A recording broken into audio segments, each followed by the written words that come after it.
Caden Jenkins shit. You just tweeted 6 minutes ago. A few things. Miscommunication occurred today between myself and Baylor football. It's been communicated to me we do not know the status of Caden Jenkins yet for Saturday. Next dash. Baylor fans, in the simplest terms, have got to chill out with the speculation. Who said that? Parker.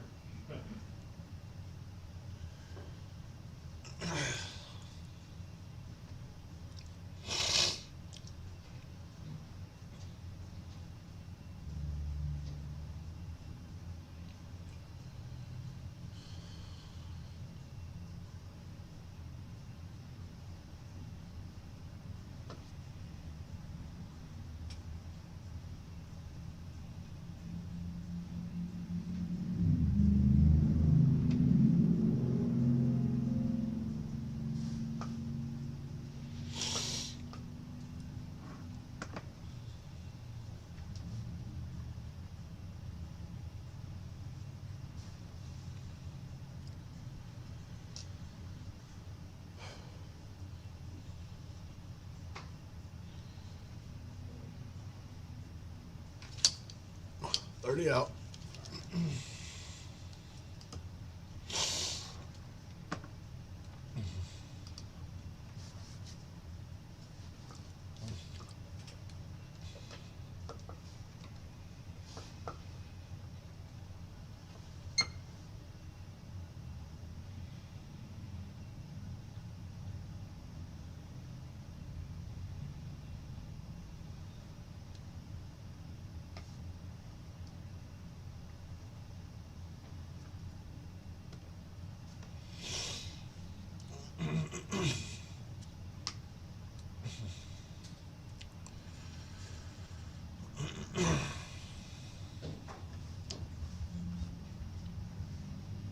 Welcome in. Paul Catalina here, 365 Sports. Garrett Ross, feeling better today. A little bit. Friday, I'm not sure if you guys noticed it all, but Garrett, when he was on, very briefly on the show on Friday, refused to be on camera. I did. Because he looked like absolute hammered dog crap. I mean, he was not doing well. He's feeling better. He said, listen, I'll chime in as a disembodied voice, but please don't make me turn my camera on. I put the blame on my daughter, man. Like, she came home from school with this crap earlier in the week, and I thought it was just allergies. Apparently it wasn't. Yeah, my eye would not even open on Friday. I've been going through it, but yeah, glad to be back. Yeah, so I'm glad. I think it was a wild weekend. In college football, obviously, there were a lot of things that went on. One of the things that went on is I went and watched a murder happen in real life. I watched SMU absolutely murder FSU. And let me just tell you, SMU's got a good, Kim Coulter, close your ears. I know you don't like SMU. You hold a grudge. I get it. They've got a good thing going. Stadium-wise, tailgating-wise, it was fun. I had a good time. Fans were all great. Thrilled to be in the ACC. Made me want more for Florida State to maybe work it out, long term. Although there's some news today that doesn't make me feel good about any of that for anybody that's not in the SEC or Big Ten. Nope. Since these meetings, and we talked about it a little bit on Thursday or Friday. I think it was Thursday. I believe Garrett? so. Yeah, on Thursday we talked a little bit about it, but SEC and Big Ten are having a little private cool guy club meetings that you're not invited, and scheduling partnerships, automatic bids, all these things. Now, I don't think automatic bids is a thing that's going to happen with everybody else in it. And I don't think it's a thing that Greg Sankey generally wants, because if you have to give automatic bids, you're going to have to placate. Like, you're going to have to expand it to 16. Right. Obviously. But then, here's the thing. So if you go automatic bids and you expand to 16, then you're going to have to give multiple automatic bids to the Big 12 and ACC to get them to agree to it. But if you give them 2 bids that you already think that they don't deserve, that means that you That's take less for away you. 2 bids Yeah. potentially from yourself. So I still think that that's a non-starter for the SEC. And the other thing is that as good as the Big Ten has been early on in this season, and there's some good teams in it, They got like Right three now, good teams. Right now, there's 2 or 3 good teams that right now would be in it, but by the end of the year it might be just 2. As where we know, the way that the SEC has set up their schedule and the way that things work out, there will be at least 4 teams from the SEC in this no matter what. Mm-hmm. You can't say that about any other league at all. And so that's all going on. But first, and I don't have monitors here. I forgot to tell you guys that. But Oh, fantastic. but we just have to turn them on. But Garrett, I'll be able to. You want to see the fella? Yeah. Let's pull this up. Here is my only negative experience from the game this weekend. It was my only negative experience is that the drunkest a-hole in the stadium decided he was going to sit next to us. I said decided. His tickets were next to us. Correct. And apparently my mic is not working. Awesome. How long have I been talking? This is what happens when you have no headset on. Check, check. Sounds good to me now. I've been hearing you the whole time. Okay. All right. How about now, guys? Any one of you who made that suggestion, now that you're talking to me, how about now? Check, check, check, check, check, check, check. It's a weird echo thing. Every time before the show. All right. Okay. Better now? Better now? Better now? Sounds the same. All right. Garrett, run a commercial, and we'll come back. It's good now? It's good now. Okay. Better. There we go. There we go. All righty. Put a sign up there for him, Jack. Yes. My fault. Put a sign up there for him. Okay. So, to recap, none of the things I said before were really landing. So I'll start out by saying SMU, Kim Coulter, close your ears, had a good time. They have a really good scene there. A lot of FSU fans. I would say it was in the 80-20, 75-25 range. I mean, SMU showed out. FSU, brought a bunch of people. It was here was the thing. I knew when I heard this that any chance of Florida State bringing out the ghosts of the past and throwing a mirage in front of SMU to make them think that this was still Florida State was over. Yeah. Is that the marching Chiefs are supposed to go to this game. And I can tell you it's really hard for us to coordinate without the marching Chiefs to do the tomahawk job. Well, Hurricane Helene obviously had money on SMU, and they were also Florida State, you're cheap, and I get it's expensive, but the band was going to drive in buses. Mm-hmm. Well, that didn't happen. So no band. And really, took the vibe out of it. A couple cool things happened. Look, George W. Bush came and did the coin toss. That was really cool. And then, of course, it's the ACC, debut for them. So they're going to roll out everything. Eric Dickerson rolled onto the field in a convertible. That was not, and this is a missed opportunity, a gold Trans Am. How do you not do that? I you got to think- properly do this. Yeah, I think you've got to thumb your nose at the NCAA at this point and say, have him roll out in a gold Trans Am. It was a very nice car that he rolled out in, but it was not a gold Trans Am. So I thought missed opportunity, just missed opportunity. So Garrett, throw my new best friend up there on the screen again. So sitting at the game, so my wife and I go there, and I went with John Machota of The Athletic, and he had a friend that lives in Bradenton that's also an FSU fan that went there. But when he bought the tickets, he thought he was buying across the row, and we were on the as opposed to across the aisle. He was on one end, and we were on the other, so we didn't sit next to each other at the game.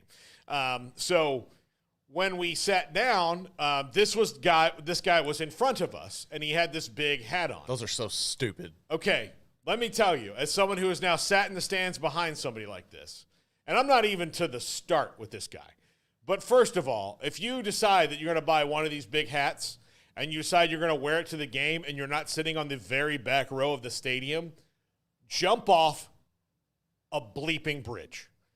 Honestly, stop it. Stop it. Stop it. Stop it. This thing has to stop. This is something you do outside the stadium, fine. Inside the stadium, it's inconsiderate as crap. First of all, sitting down, standing up doesn't matter. You're obstructing the view. And I know this sounds a little get off my lawn-ish, and usually I watch games from the comfort of a press box with an unobstructed view, so I get it. I'm a snob. But I'm telling you, this is boorish and impolite. And it was, and I'll give you a chance, Garrett, to guess. On a scale of 1 to 10, Okay. how effed up this guy was. Ooh, at least about a 8.5. Oh, he was a 50. Oh, a 50. He was a Cold 50. So we got to know the people sitting next to us. We were in the wrong row, and then we had to move up one, but that was not a big deal. So everybody had to scoot down, and this guy was sitting next to Amanda. Eventually, he was like leaning and like all over the place. So his friend switched with him. A very nice young guy, and we got to talking to them, and they were all from Miami. They'd all gone to FSU except for their one friend who went to SMU, and he and his girlfriend, who they'd been together since high school, lived in Dallas and were there. And so she was sitting down like further away, but every time this guy did anything, like they all rolled their eyes. So the guy behind us asked him if he could take his hat off because he couldn't see. And really nice older gentleman. And so finally he does take his hat off. But then he also proceeds to take off the top layer of his Canadian tuxedo, which is jean jacket and jeans. It was 90 degrees, by the way. So not Canadian tuxedo weather. No. He took off his jean jacket. Then he took off his shirt. So that was great. Had to deal with that for a little while. And then he kept doing that over and over and over again until halftime, at which point he plopped down and was in and out throughout the rest of the game, which was really tolerable. But it was like having a toddler that was like wound up, and then like everybody's like, oh God, and then all of a sudden like, oh well, after the appetizers, just calm right down, fell asleep. Okay, that's fine. But other than that, it was great. But I'm here to tell you, if you decide that you're an oversized ball cap guy, you and I are not going to be friends. No, they're this. I never understood the fad with it. They look dumb. I don't know where, like, how you would confidently wear one. I've never really been able to figure that out. But no, that's kind of like been my issue with going to games in general. Is like, you never know who's going to be around you, and I don't want to pay a bunch of money for somebody like that to be near me and ruin my whole experience. You know, and especially if you have kids with you and they're drunk and being stupid, like. That's one thing I do not like about games, and I don't think you can ever really fix that because that's what you want the fandom, and you want people to come out and have a good time, but some people just ruin it for everybody. Yeah, no, but other than that, it was I mean, great. I met the guy sitting behind me, was class of 03, I was class of 02. We had a good talk, although by the fourth quarter, he was, when they called last call, it was about it for him. Yeah. Although he wasn't that guy. He was a 40-year-old drunk. So like 40-year-old drunks, for the most part, we get to the point of like, you know, we're like 25% less drunk than that guy who's in his early 20s, you know. So, but yeah, it was great. I mean, other than watching, again, Jack says, can you murder someone that's already dead? Yeah, other than watching maybe a mercy killing, I don't know what that was, but it was awful. Other than that part of it, SMU is great. Thanks to the SMU, like I got to go up and go around, I walked the, you know, all those things. It was great. I can't say that one, Jack. That one I cannot say. But what was your favorite experience? What was your favorite part of the experience? Honestly, the SMU fans, like walking down the boulevard at SMU, it's a much smaller version of what they have at UCF because, again, it's a much smaller place. Right. Because it's not like SMU is not like, I knew it wasn't big, but I'd only like been on the campus one other time, and it's been years ago, and it was not even for football. It was just like going, like driving around the campus because we were over by it, and so I didn't even remember it. But the campus is really small, and the stadium is small-ish. You know, it's not, you know, a big stadium. As a matter of fact, like, it reminds me of the new Merrill Green Stadium in Bryan, like the way the shape of it. Like if you took that stadium, made it a little bit bigger, and added ridiculous amenities to it, like we walked through, because the way you have to get up to the press box, you have to walk through the club area, and then you have to go up on their elevator to get to the press box. That was nice. It was swanky. I bet. It was swanky. Like here's the thing. I've walked through swanky like places where TCU has a nice one. I've been through Oklahoma State's, which I know at least when T-Boone Pickens was still alive was really nice. The media bathroom at Oklahoma at the Boone at T-Boone Pickens Stadium is the nicest public restroom I've ever been in my life. And I walked out and asked somebody that, and they're like, "Well, his suite is right down the way." Oh yeah, you got to keep it clean. You got to keep it clean. Now he has a bathroom in there, but like if there's people using it, you want to go down. Like he wanted it to look nice, so thank you, Boone. Missing one thing, but we're not going to get into the fact that doesn't have a bidet, but maybe one day. I don't think there's a bidet in Stillwater, dude. They're probably not. There's They not. probably don't understand that technology. But yeah, it was great. The Boulevard was great. Fans were really people offered us food and beers, and it was great. It was awesome. So I had a really good time. Ran into some people that I knew too. It was wild. It was a good time. So SMU, I'll just give you an A review on your game day experience, because I think as they continue to invest in now that they're back in the big time and they can do these things, as the alumni continue to invest, it's only going to get better. It's only going to get better. And it was really good. I know that they told me they'd like to move, make it bigger, because the Boulevard is where everybody hangs out. But on the other side of that, catty corner to it is where the Doak Walker statue is, and there's a lot of room down that street where you could also put up a tailgate area and do a lot of things. So, but best of luck to them the rest of the way.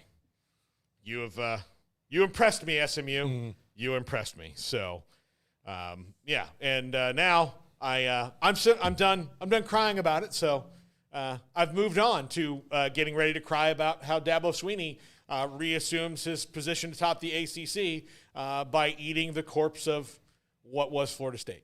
So, Yeah, it's going to happen. yeah, absolutely. No, they're poor renegades just laying dead in the desert right now. So DJU did hurt his finger. We might see Brock Glenn, but again, what? That's wishful thinking. What is life? What is life? So let's talk about the good things that happened this week. The good thing for college football was Georgia-Alabama was an instant classic. I remember checking that score at halftime and thinking oh my gosh, is this how bad Georgia is down right now? Are they, where Alabama can jump up, and put 30 points on them in a half and lead by 20 plus at halftime? Apparently, it was just they were a little bit asleep to start off the game, and then they got their sea legs. I couldn't believe they came back and took the lead. And then those back-to-back plays, Ryan Williams. Oh, he's so good. Everybody keeps saying it, 17 years old. On that touchdown, I saw that he simultaneously did a Randy Moss, a Tyreek Hill, and a Debo Samuel. Where he pushed a guy away, he mossed, then kind of pushed a guy away, and then turned on the Jets and ran away from everybody. Yeah, the fact that he should be playing high school football is baffling. And I think it's players like him that have kind of skewed the perception of freshmen, because we had a run, especially at the quarterback position, because you had a run there where you had a couple of freshmen come out and just light things up, and then everybody else is supposed to be on that par. Ryan Williams is one of those athletes that makes everything look extremely easy, and kind of sets the bar so high for other people to live up to. But no, it's incredible to watch him. I think just watching Jalen Milroe get cut loose in this offense under Kalen DeBoer has been refreshing. He's taken his game to a completely another level. And I was kind of just enjoying watching the camera cuts to Saban throughout it, because you could tell he was holding on to all his emotions, and he seemed like a nervous wreck the entire game. But it was a great atmosphere. It was a great game for college football in general. And that's honestly going to be difficult for anybody to really match that game for what it is. That would be the best game we get all year. But no, that said a lot, man. Alabama's legit. Were you surprised to see Georgia fall they didn't fall far, but to take a little tumble back the way they did in the. Well, I was thinking about talking to Peyton. Yeah. Soysher, who we have every Friday on the main show, and Peyton, we talked about what happens if one side blows out the other side, and it would have been they would have been maybe around 8th or so. And that was in the first half, that scenario was playing itself out. Mm-hmm. And I thought that was wild. And then obviously it's a one score game. A one score game, and changed all that. But yeah, I feel like I'll never feel bad for Texas in any way, shape, or form. All of you know that. If I said that, I would be I would be disingenuous. But they just went out and they didn't cover the ridiculously too high spread against an SEC team. I mean, they're not going to – I don't care how bad Mississippi State is right now. They're still in the SEC. Like, to beat an SEC team by 40, it has to be towards the end of the year where everyone's injured. Yeah. You're on your third quarterback, offensive lineman, like, done. Like, Mississippi State's still early in the year. Like, they're not going to get beat 40-3 by Texas. No. Which I think still would have covered the ridiculous spread, which I think it was 38.5. So they weren't going to cover, but they did well. So all they did was go out and handle their business and win 28-6 in an SEC game and dropped a spot, because obviously when the number 4 team beats the number 2 team, the number 4 team needs to be number 1 right now. Oh, yeah. That's common sense.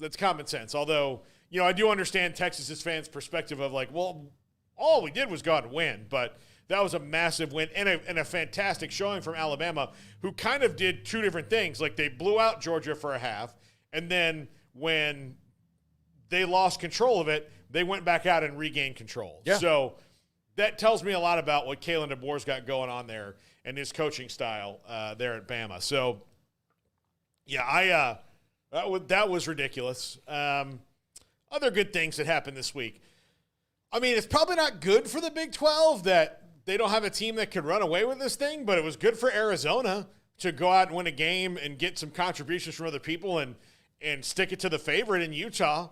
So I was not expecting that one at all. And I don't think anybody was. And the way that Arizona was able to win with McMillan not having a big game by his standards was really impressive as well. And I know that Cam Rising didn't play, but Isaac Wilson has proven that he can win for the Utes. But yeah, that was one that, like, you knew Arizona was going to have a better chance because they're more familiar with that roster than a typical team in the Big 12 who hadn't faced Utah in the past. But at the same time, that's one where you thought the Utes would just take care of business like usual and keep rolling.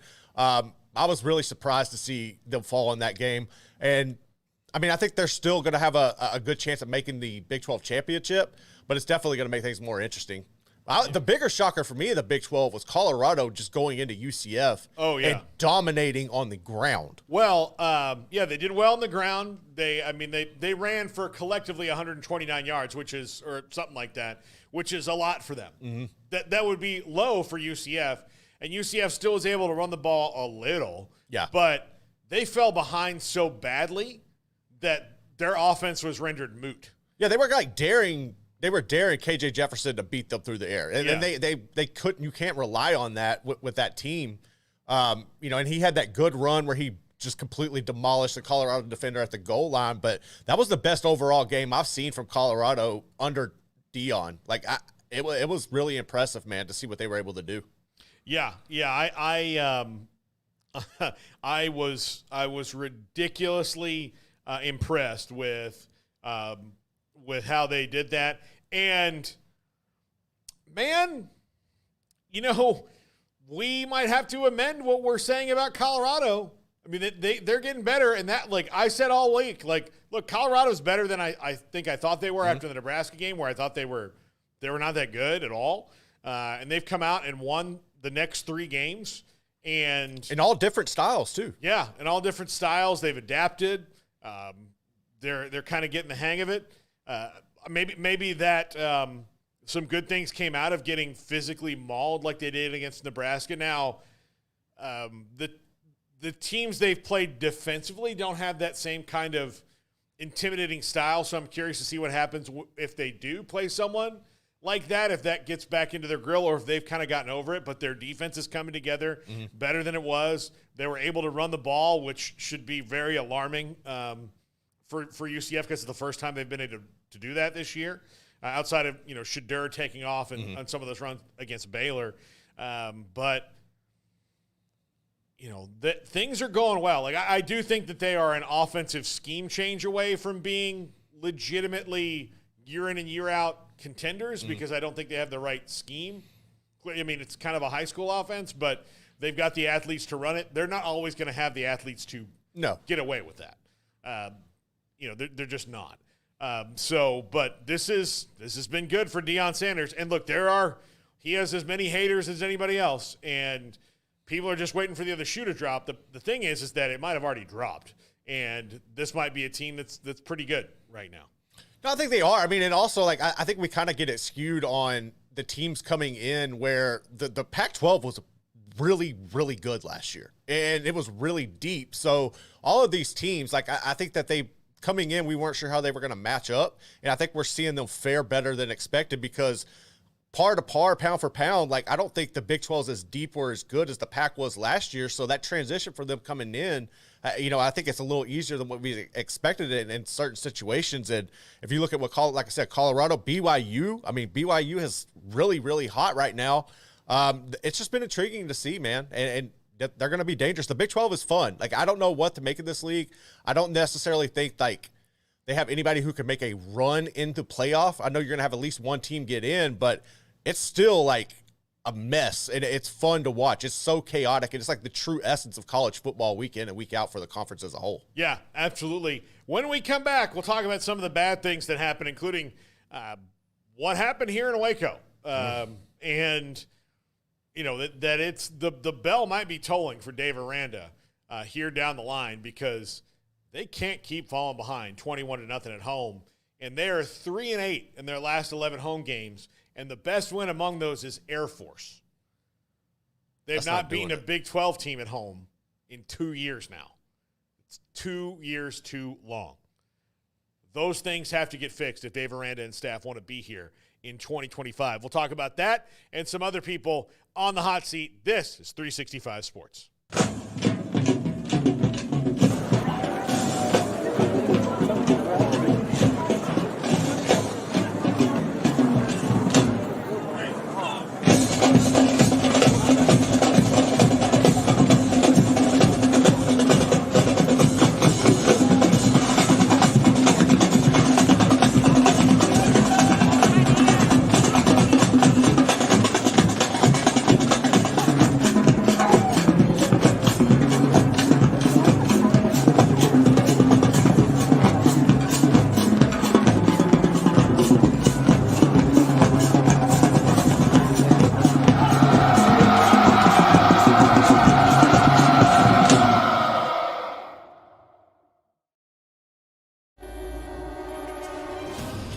This is 365 Sports, powered by Sikkim365.com.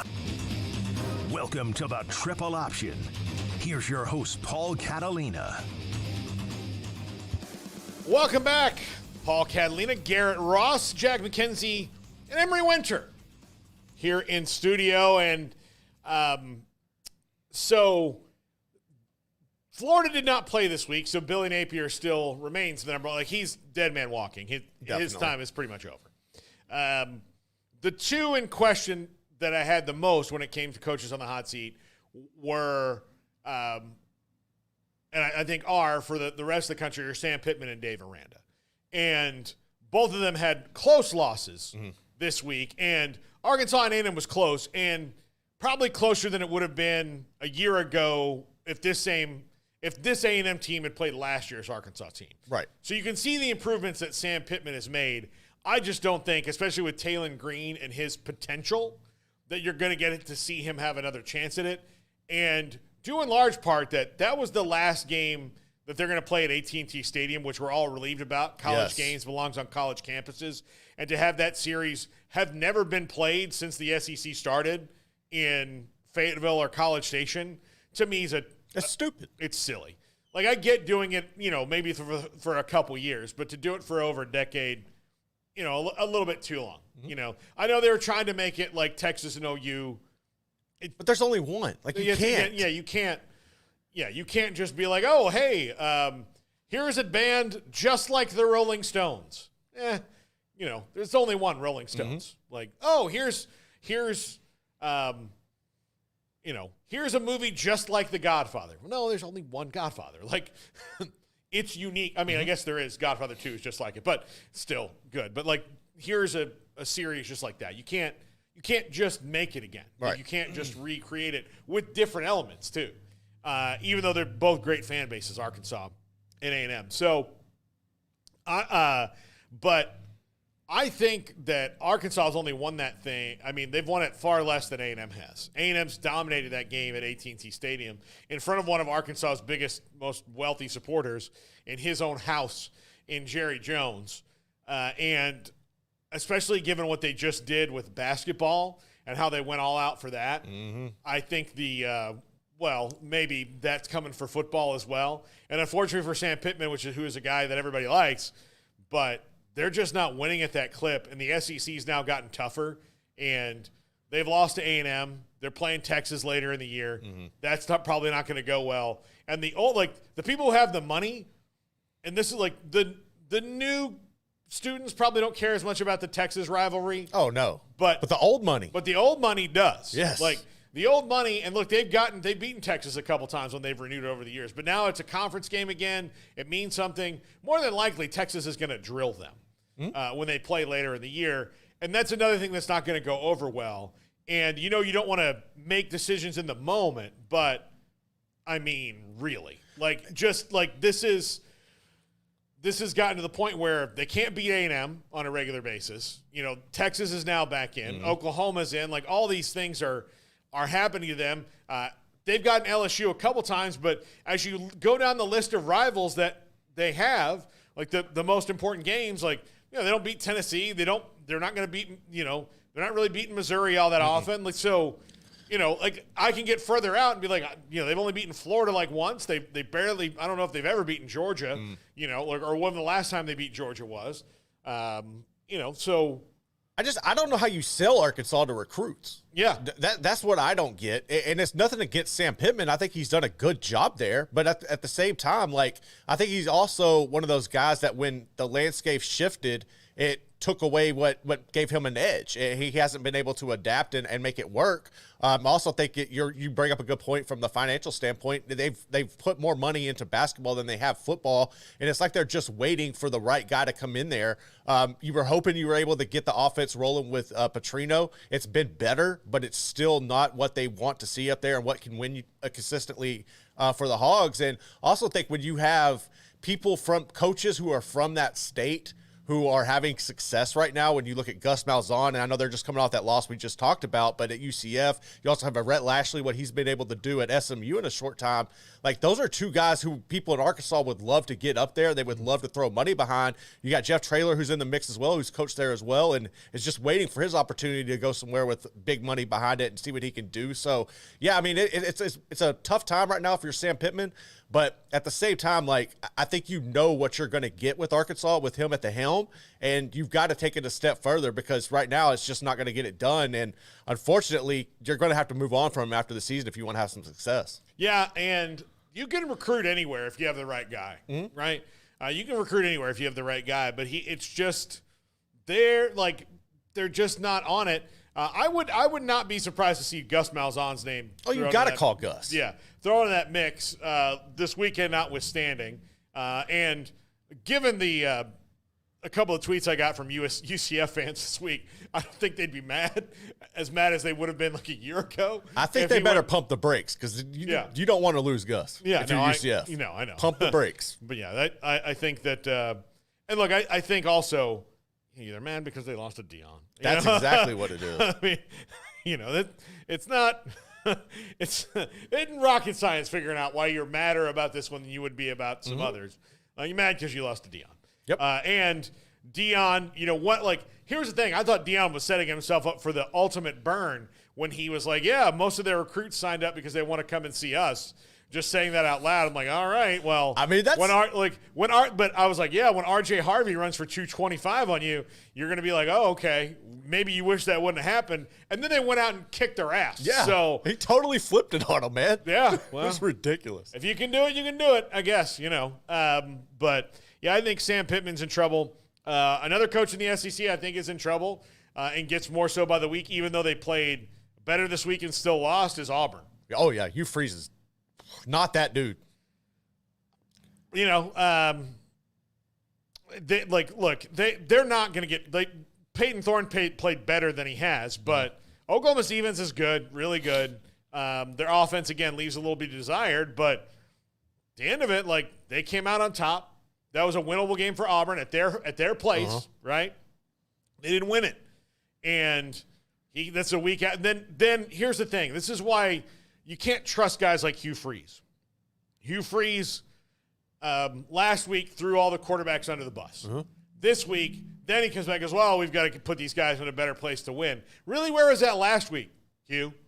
Where was that last week?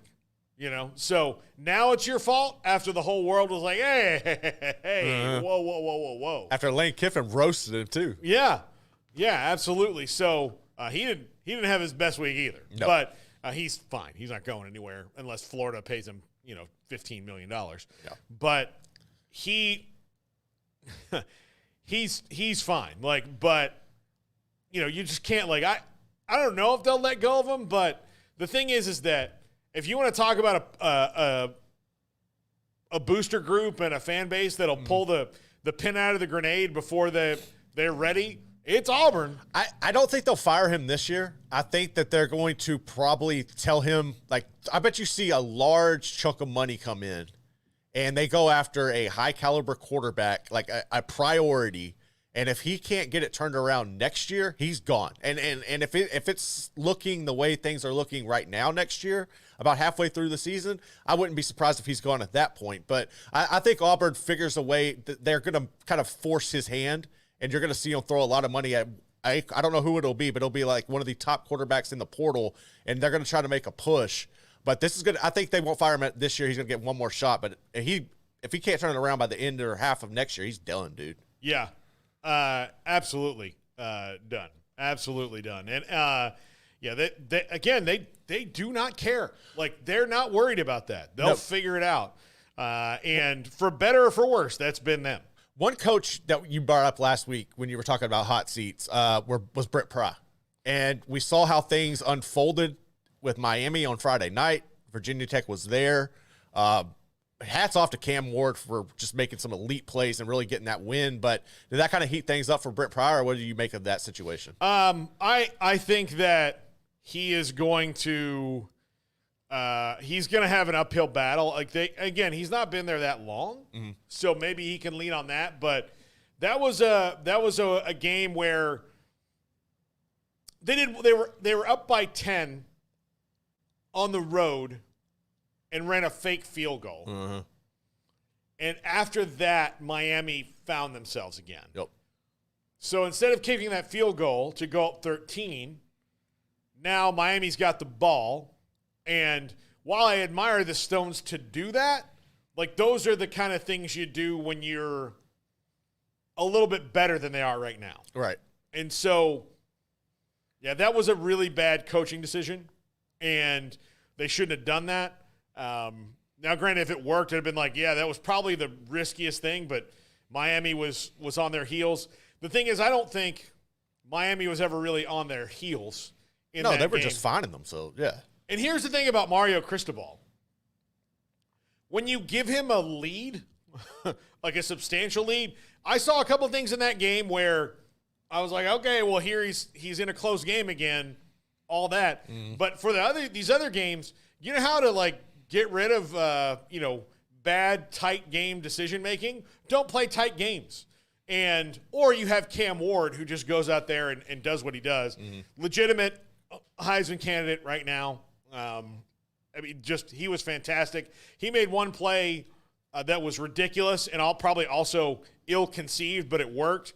He was about to get sacked on the drive where they scored the touchdown to take the lead, and just threw a chest. Should not have gotten off. Just threw a chest pass to his tight end and got down inside the 5, I think to the 1 or 2. He was the 3, yeah. Yeah, right there, knocking on the door, because Virginia Tech had him dead to rights. But the thing is that it kind of reminded me a lot of Baylor, Colorado, that Virginia Tech did everything they had to do to win, except that finish. It's finish. And look, they almost did. But again, just like Travis Hunter made the play at the front of the end zone, the Miami DB didn't falling to the ground, didn't give up on any of that, and made sure that the ball was moving and that it was, nobody was going to come up with that thing for sure. And I actually think it was the right call. I don't think you could, I couldn't believe they called it a catch, for one. Yeah. I was well, how? Because it was all right there on the back line. Yep. And to me, it looked like the guy who was back behind him out of bounds was the one who caught the ball. And when they signaled touchdown, I was like, oh, there's something we're not seeing. And then they showed the replay, and the ball's moving the whole around, time. yep. Yeah, that was the right call. Although, and I never thought for 1 second that Miami wasn't going to get it, right? Yeah. Like there was never a point where I thought, oh no, Miami's going to get this. Like I knew that they would. Like I never thought that West Virginia was going to be in any kind of trouble. Like West Virginia, that Virginia Tech was going to be in any kind of legitimate place to say, like, that was ours. Right. Now their fans will forever. Oh, they will. But, that game. But for Brent Pry, and look, again, it's kind of the same thing. Cam Ward, Shadur Sanders, had the chance to do it, then do it, right? Mm-hmm. They didn't do it. But really, really happy for our old friend Kyron Jones, who's He's having a good season, and he's really fun to watch. And he made that throw he made another throw right before that I thought was gorgeous. Mm-hmm. Like just a perfect, rolled out, threw off the plant leg really well, but like jumped up as he threw it, and it was just on a frozen rope. Yeah, he played really well. They just don't have the depth or the amount of playmakers that Miami has right now. No, not at all. I think their arrow is pointed up, but Brent Pry's got to stop losing games like this. Yeah. Right? So maybe you give him another chance and, like, let him figure out to, like, not do those things. But that was a big deal. And then finally to bring it back around to Dave Aranda, this was kind of a completely different thing where, I thought a lot about the UCF game last year. They've played some really exciting games where they've fought their way back into it. And it's great that he and the staff can coach their way back into these things. But the issue is they keep finding themselves in this spot.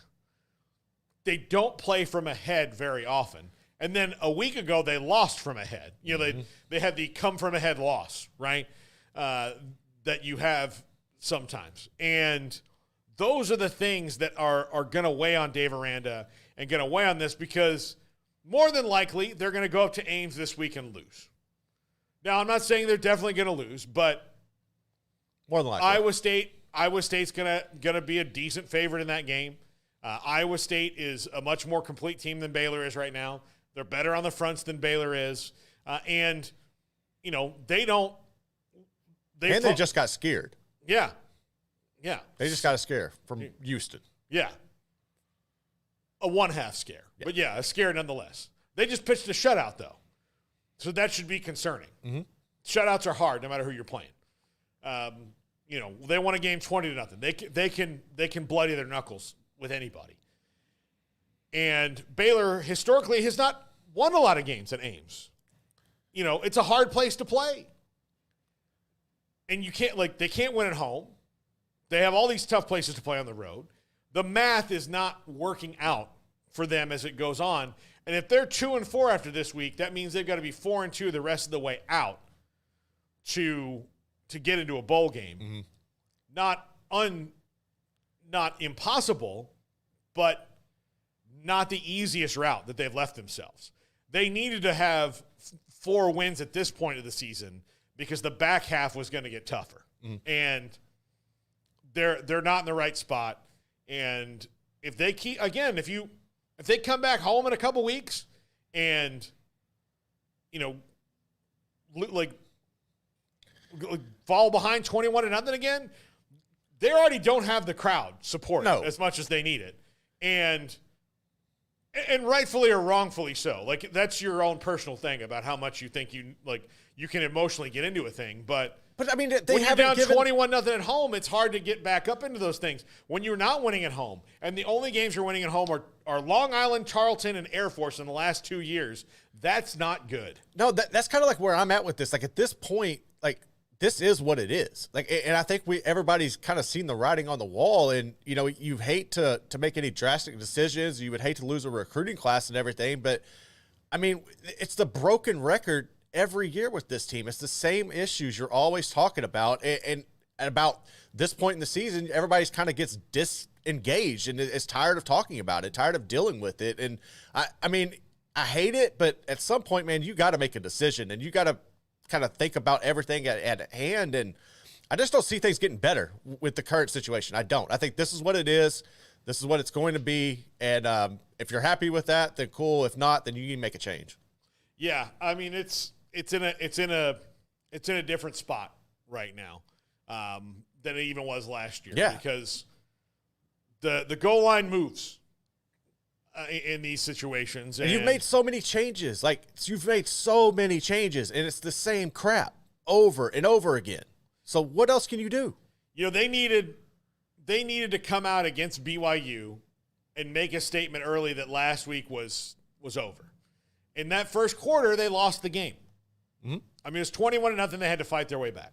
And I know you had a lot of people out, but still. You can't fall behind 21-0. No. You can't fall behind 21-0. Bottom line. When we come back, what is the Big 12? What is it right now? What is it? I mean, we'll talk about it. This is the triple option.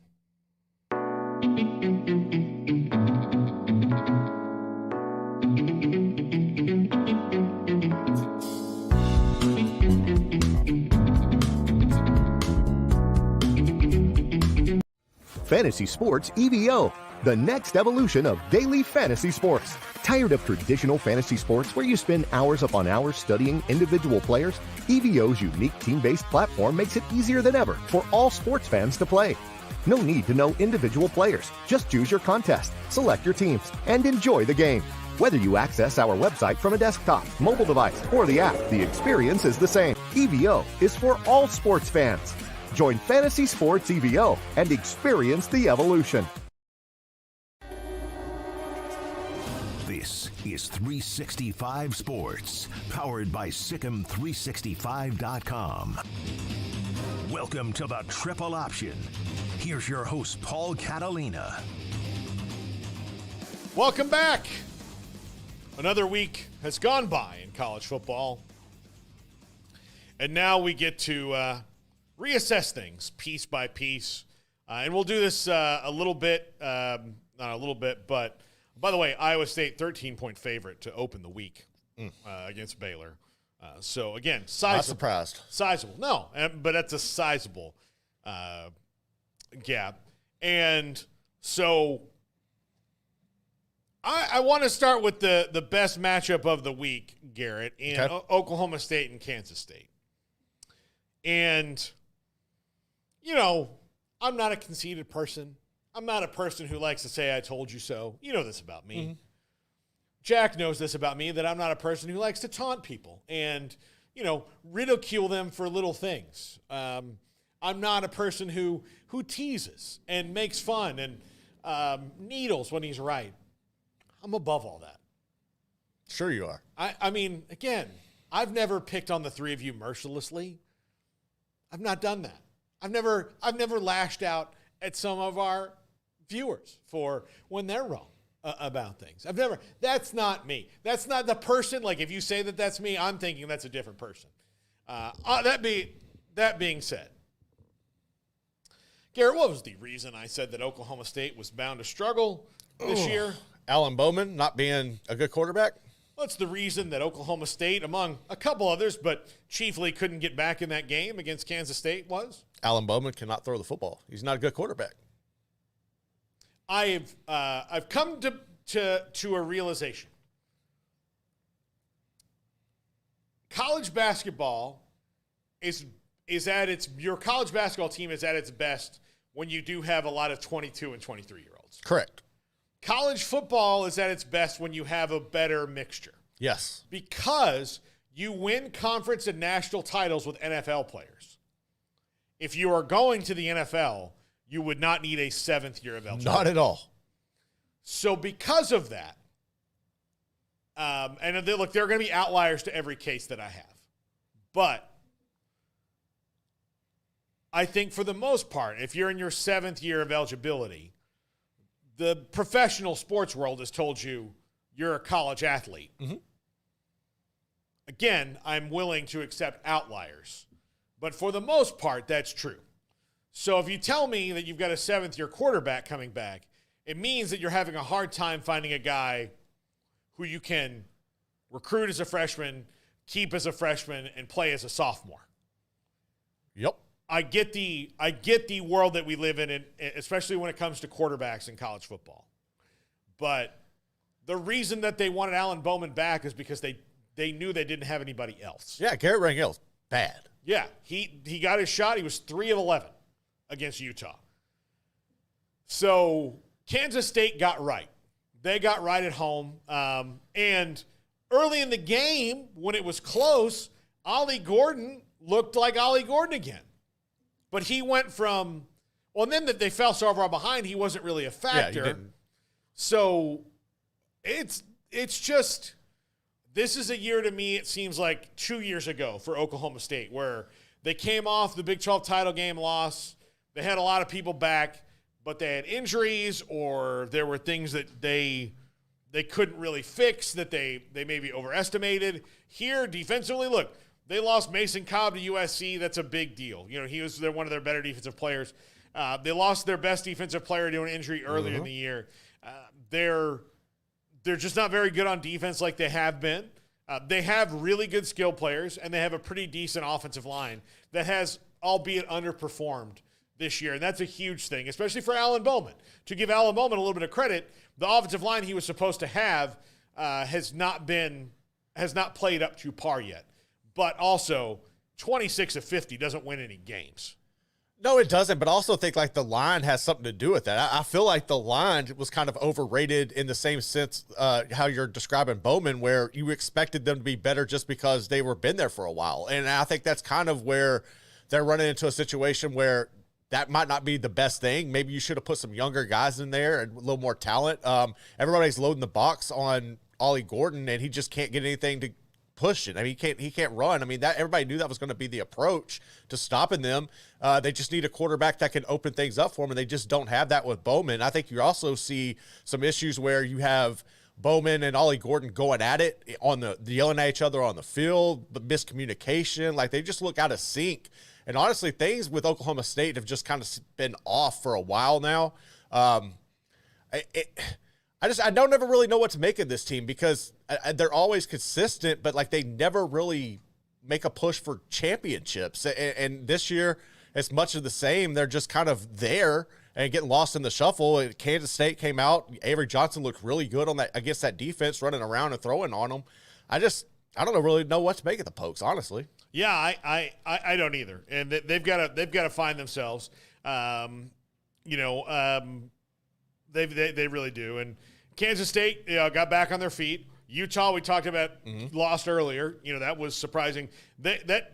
Cam Rising's finger needs to heal in a hurry because he brings them a consistency they just don't have when he's out. We've seen that now the last 2 seasons. BYU and Baylor we've talked about. TCU beats Kansas. Not surprised. No, I'm glad you talked me out of that one. I had your back, man. Yeah, you did. We were walking through the SMU tailgate, and TCU was winning, and they were all mad. And then so was Amanda. You know, yeah, I'll bet. Yeah, they had common ground for a minute. We talked about Colorado, UCF. I know that like there are people who are naysayers in the world, and will say they'll look at that Cincinnati and Tech game, 44-41, and poke holes in Tech. And I think we've poked all the holes in Tech that they deserve. What I will say is they gave up the touchdown that cut the gap to 3 with 4.5 minutes left and then didn't give up another score. That's maturity. That's growing up a little bit because there are times. Now, part of that like also helps that you're in Lubbock. Yeah. So that you're not on the road. Like they need to like in games like that on the road, that'll show another step. Like they've won more on the road the last year than they did previously, but like maybe not in games like this on the road. Usually it was like, it's out, the hay's out of the barn so fast. But winning a close game like that, I think is good for Joey McGuire. Taj Brooks had another big game. If Taj Brooks is playing in the game, Tech is they got a good shot. They've got a good shot to win. He's that good. Brendan Sorsby, he's good. He's pretty good. Lighting it up. Yep. That was my first time watching Sorsby. I was impressed with his mobility. He's pretty quick. He's fairly accurate. No, but you can win with him. He's definitely better than what they had last year with Emory Jones. That was just brutal. But no, he makes Cincinnati a team that you can't really sleep on. They're still not necessarily a threat to most people that they face. I still think they're trying to find their identity. I'm still not sold that Satterfield's the guy for them. But they definitely are better than what they are. I mean, they're a different team completely. Like last year, you could write them off almost right out of the gate in every game. And they look like a team that knows what they're competent. They look like they know what they're doing now. Last year, and this happens in the first years of coaching, didn't look like anybody knew what they were doing, right? And then that's fine. Like, that's what you get in first-year teams and all that. Like, there's a little bit of that. But this year, Cincinnati, to me, looks like they know what they're doing. Yeah. They look like they know what they're doing. So, more power to them. That was, I'm sure it's a tough loss, especially when you lit up the offense like you did. But good for Tech. Like, there's something there. Like, they really do. If they can stay healthy and start to fix slowly the problems that they have or mask them or make adjustments, they're going to be tough to deal with. Now, giving up 41 points doesn't make me feel any better about their defense, but they were able to get stops exactly when they needed to. Right. And run the clock out when they needed to. So that's important. That was an important thing for Tech this weekend. And so there you go. But yeah, Big Lubbock says Cincinnati in the trenches is very good. Yeah, that's how you build the team too. To go from like getting destroyed to kind of making it better. You get in the trenches good, then everything else kind of falls in place after that. Because if you have good linemen, then it's really good to see where you're deficient other places. When you have a bad offensive line and the offensive line is playing well, or playing poorly, you could have a quarterback that's playing poorly, but it's like a play-by-play thing of like, okay, which one of who's to blame on this one? If you've got a quarterback that's really, really good, I'll use the Cowboys before they brought in Amari Cooper. They had Dak Prescott, who was coming off a really good year. Des Bryant was gone, and they were going to roll out with a bunch of number 4 wide receivers and think it was going to be okay, right? And then they get 8 games into the year, they're 3-5, and they're like, we know what the problem is because it's the wide receivers. You have a player who's playing really well, and then nothing else is working out. So when you figure those things out, like if you have a good defensive line that's getting sacks, but you're still going to have touchdown passes, then you might need new cornerbacks, right? If you have a defensive line that's filling gaps and tackles are getting broken in that second level, then you need linebackers. UCF learned that last year. Yeah, they did. And maybe last week. But, those are the things that you need to get better at. But if you don't have those at the fronts, then the other problems can't really solve themselves. Right. Right? So now sometimes your quarterback is so bad, even though your front's bad, you have to change that before you fix everything else because then it kind of changes the mojo of the team. So anyway, but yeah, I think that Cincinnati's gone a long way to fix that so far. Second year of Scott Satterfield, he's not going anywhere. I think they're in for a haul with him. Like they know where they were and what happened when Luke Fickell went to Wisconsin. So today on 365 Sports, we've got a lot. We're going to do Pod 2. We're going to have Tim Brando back on video today at 4 o'clock. So early for Brando. JJ Joe at 4:45, and then Phil Bennett at 5 o'clock. And then just a ton of stuff to get to. Alabama and Georgia and the polls and all of that. Like, we'll get to all of it throughout the show.